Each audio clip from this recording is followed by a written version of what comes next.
Hello friends, అందరికీ నమస్కారం. రోజు కూలర్ క్లీనింగ్ నేర్చుకుందాము.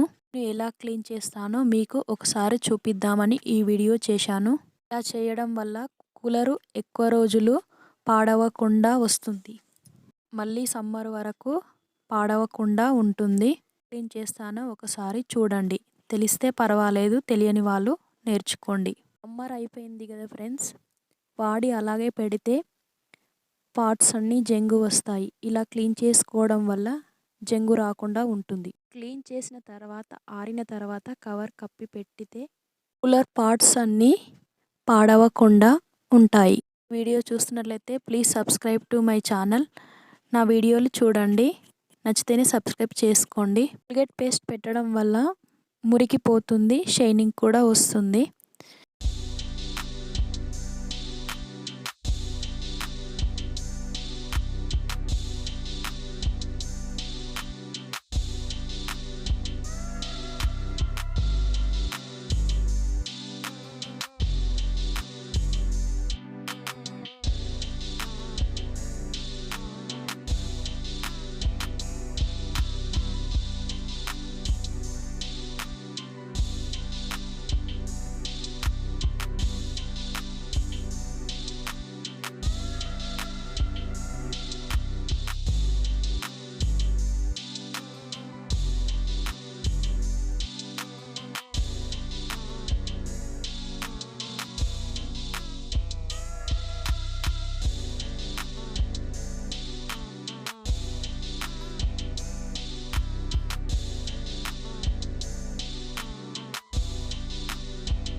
మొత్తం కూలర్ కడిగిన తర్వాత పక్కన పెట్టాలి. నీళ్ళన్నీ ఆరిపోయిన తర్వాత ఒక పొడి క్లాత్‌తోని తుడుచుకొని ఆరిన తర్వాత కూలర్‌ని ఇలా కవర్ చేసుకోవాలి. పాడవకుండా ఉంటుంది. Thank you for watching friends.